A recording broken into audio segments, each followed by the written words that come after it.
एक गुरुजी थे, संत थे। तो उन संत का बहुत बड़ा आश्रम था, नदी के किनारे गंगा जी के तट पर। बहुत सारे साधु महात्मा उनके साथ रहते थे। एक बार उन गुरुजी का, सन्यासी महात्मा थे, किसी स्त्री पर मन आ गया और वो महात्मा जी ने ब्याह कर लिया। अब ब्याह करते ही महाराज जितने साधु महात्मा रहते थे मठ में, सब छोड़ छोड़ के जाने लगे। बोले ओहो अब तो सब बर्बाद हो गया ना, तो भजन करने के लिए आए थे हम तो घर बार छोड़ छाड़ के, हमारे गुरुजी ने ही ब्याह कर लिया। सब छोड़ छोड़ के चले गए गुरुजी को, एक चेला नहीं गया। यहां पर गुरुजी की क्रिया पे ध्यान मत दीजिएगा, चेले के विश्वास पे ध्यान दीजिएगा। उसने गुरुजी का त्याग नहीं, तो गुरुजी बोले भाई सब तो चले गए, तुम भी चले जाओ। नहीं गुरुजी, मेरा आपके प्रति दृढ़ विश्वास है, आप जो कर रहे हैं, जो किया होगा, मुझे पता है कि सब सोच समझ के किया होगा, मेरे मन में संशय नहीं, मैं आपकी सेवा करूंगा। और आपको जो प्रिय है हमारी गुरु मां, वो हमको और ज्यादा प्रिय, हम उनकी भी सेवा करेंगे। तो उस शिष्य ने गुरु का त्याग नहीं किया।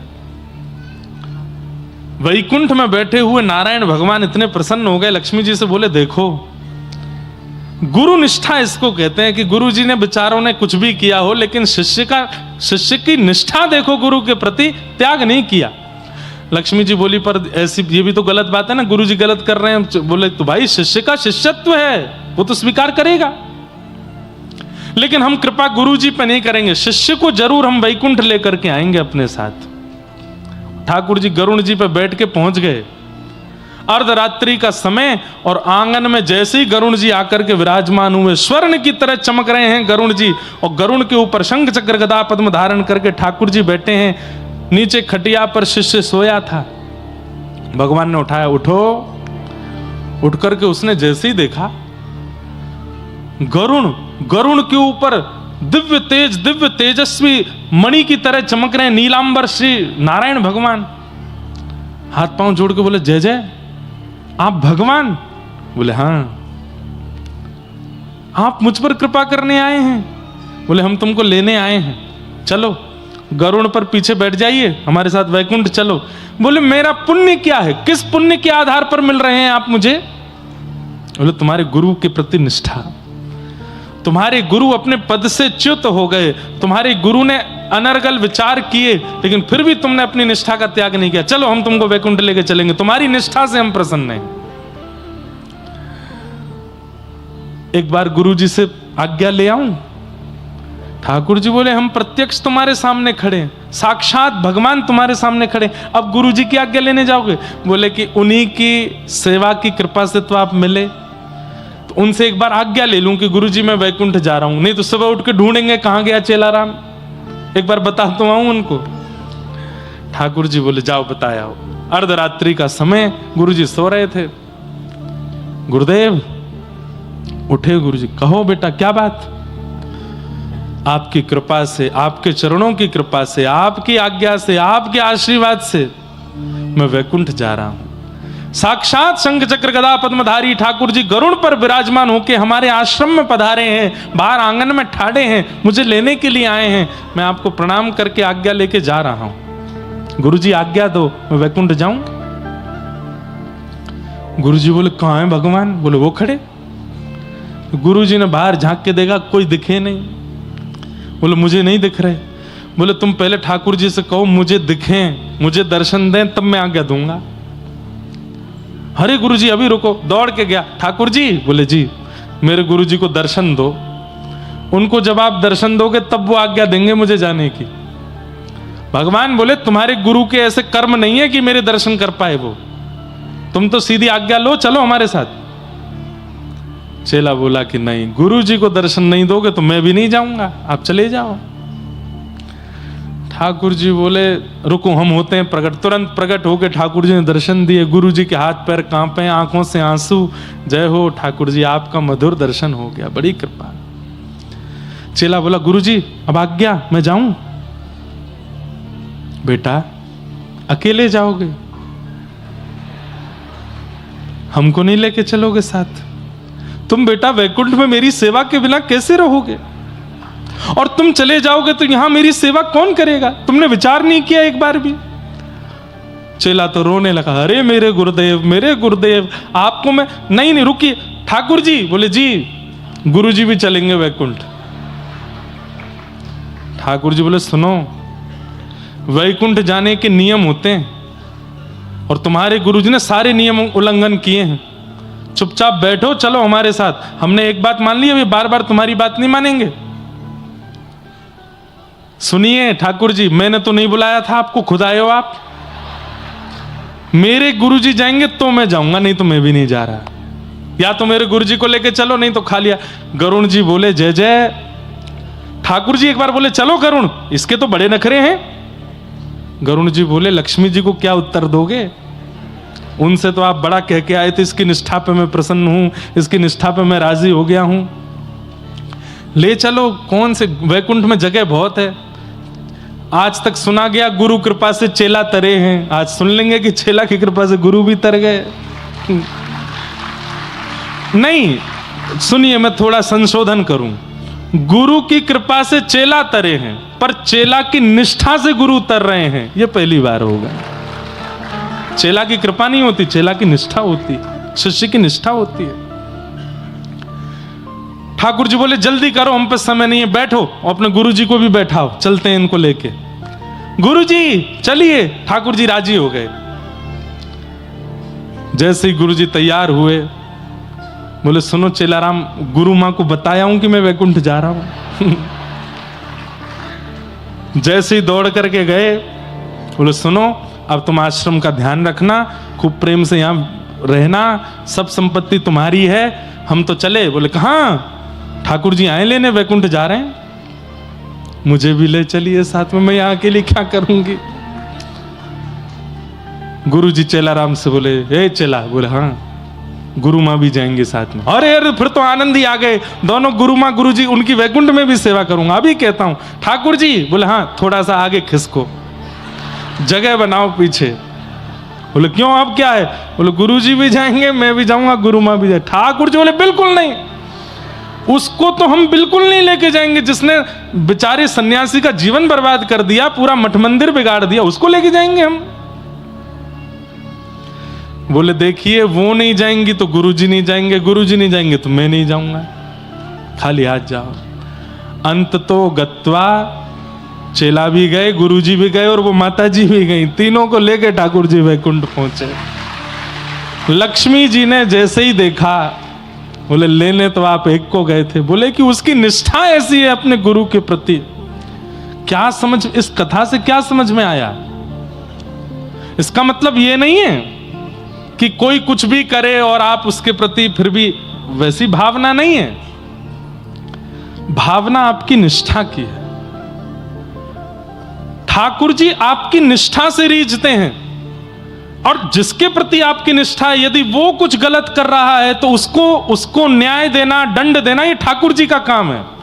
ऐसा नहीं है कि वैकुंठ में जाके उन गुरु जी को दंड नहीं दिया होगा, ठाकुर जी ने निश्चित दंड दिया होगा कि अरे ये भोला भाला शिष्य बेचारा, इसकी निष्ठा से तुम प्राप्त कर लिए हमको, लेकिन तुमको तो दंड मिलेगा। दंड तो ठाकुर जी ने दिया ही होगा, लेकिन फिर भी शिष्य की निष्ठा में कितना बल होता है।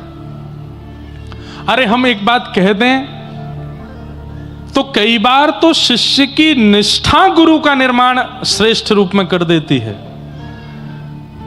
बस उसकी निष्ठा हो, ऐसी निष्ठा हो अपने गुरु के प्रति।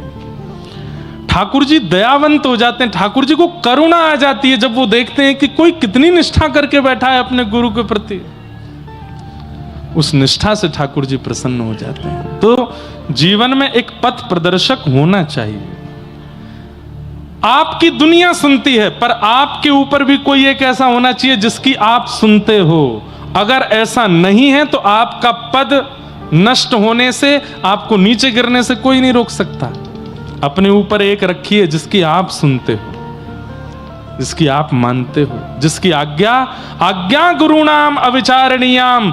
गुरु की आज्ञा पर दूसरा विचार नहीं होना चाहिए। गुरु जी कह दें गौरी घाट चले जाओ जबलपुर, तो आप ये प्रश्न मत कीजिए कि करना क्या है वहां जाके। नहीं, गुरुजी ने कह दिया जाओ तो जाओ, और वहां होगा क्या वो गुरुजी जाने। इतनी निष्ठा गुरु के प्रति होनी चाहिए।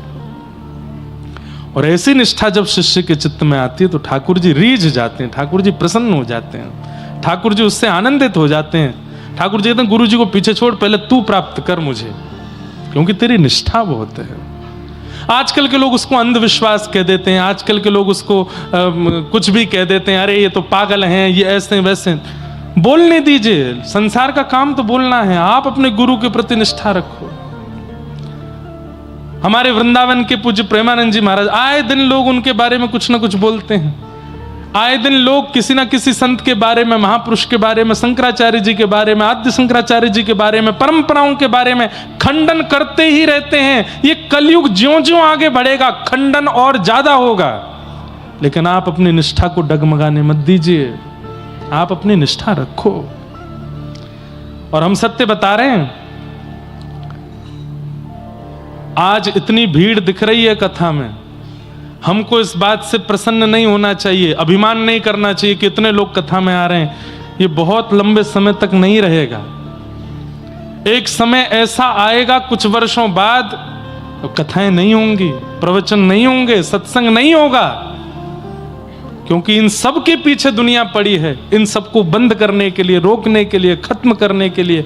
आज गौ हत्या के लिए कितने लोग आवाज उठाते हैं, कोई कुछ नहीं हो रहा है कहीं भी। एक समय यह भी होगा कि कथा भागवत हो, उसके लिए हमें आज्ञा दीजिए, परमिशन दीजिए, नहीं मिला करेगी। ये होगा तभी तो कलयुग प्रचंड होगा, तभी तो कलयुग बलवान होगा। तो बहुत अच्छे समय में है हम लोग कि हम कथा सुन पा रहे हैं आज, क्योंकि कुछ वर्ष बाद नहीं मिलेगी। हमसे कई लोग, महाराज जी भी कभी कहते हैं, पिताजी भी कहते हैं, कई लोग, लाला ने का आराम करे कर, इतनी भाग दौड़ मत करे कर, लगातार कथा मत करे कर। हम कहते हैं पिताजी कुछ समय की बात है, उसके बाद तो होनी नहीं है कथा, तो इसलिए अभी जितनी हो जाए कर लेते हैं। अभी जितने लोगों के चित्त में भक्ति स्थापित हो जाए करवा देते हैं, क्योंकि कुछ समय बाद कलयुग आक्रमण कथाओं में ही करने वाला है, श्रोताओं के चित्त पे ही करने वाला। रोक लगा दी जाएंगी। भगवान ना करे कि वो समय हमें देखना पड़े, पर आएगा जरूर। इसलिए भैया अभी कृपा है ठाकुर जी की, इस कृपा का अनुभव करके खूब कथाएं सुन लो, खूब अपने जीवन का उद्धार कर लो, खूब गुरु आश्रय करके मंगलमय गति को प्राप्त कर लो, क्योंकि कल में परलय होएगी। बहुरी करेगो कब, आज ही करो, भजन तो अभी कर लो। गुरु कृपा। और गुरु के प्रति निष्ठा कैसी होनी चाहिए, एक पंक्ति में गाता हूं। जहां ले चलोगे वहीं मैं चलूंगा, जहां ले चलोगे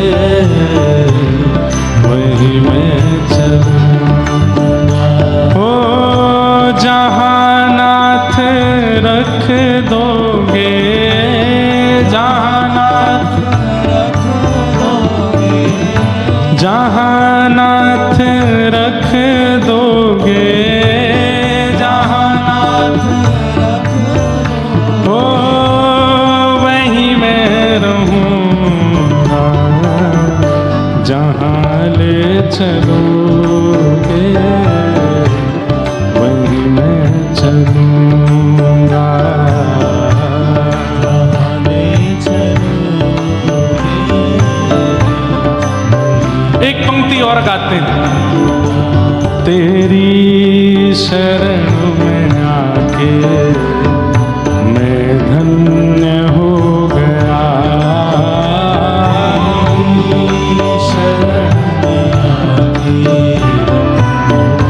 इतनी संख्या में बैठे हो, करताल बजा के गाइए, ऊंचे स्वर में बोल करके गाइए। तेरी शरण में आके मैं धन्य हो गया, शरण में आके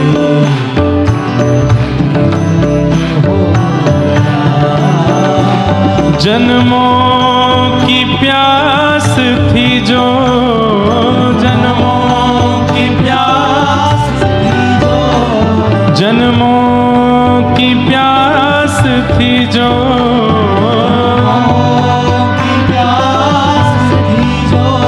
संपन्न हो गया तेरी शरण में आके, मैं धन्य हो गया।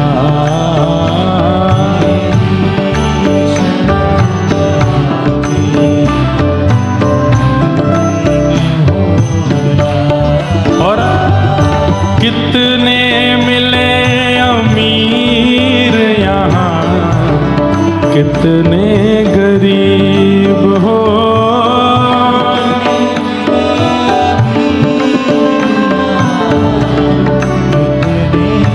भैया एक काम हम कर दें, कटनी वालों के गले की बलैयां ले रहे हैं भाई। कितना मीठा गाते हो आप लोग, थोड़ा सा हल्का सा ऊंचा गाओगे तो और आनंद आएगा। और सबसे अच्छी बात है, इतनी संख्या में लोग ताल में ताली बजा रहे हैं, नहीं तो बेताल हो जाते हैं लोग। एक बार अपने लिए ताली बजाओ कटनी वाले सब लोग, बहुत बढ़िया। ठाकुर जी कोई की नजर नहीं लगाया आपको, भाव से गाओ। कितने मिले अमीर यहाँ, कितने गरीब हो, कितने मिले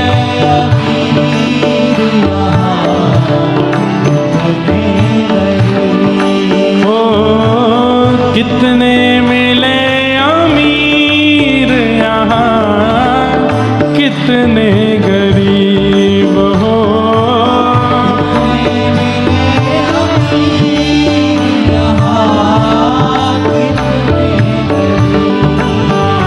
पर आप मिल गए तो, पर आप मिल गए तो, पर आप मिल गए तो, पर आप मिल गए तो, मैं धनवान हो गया।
चाहिए क्या, करना कभी ना दूर प्रभु, चरणों से आप हो, करना कभी ना दूर प्रभु, चरणों से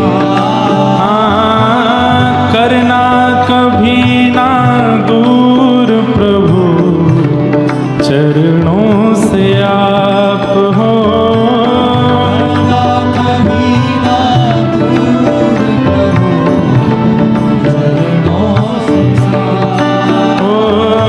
करना कभी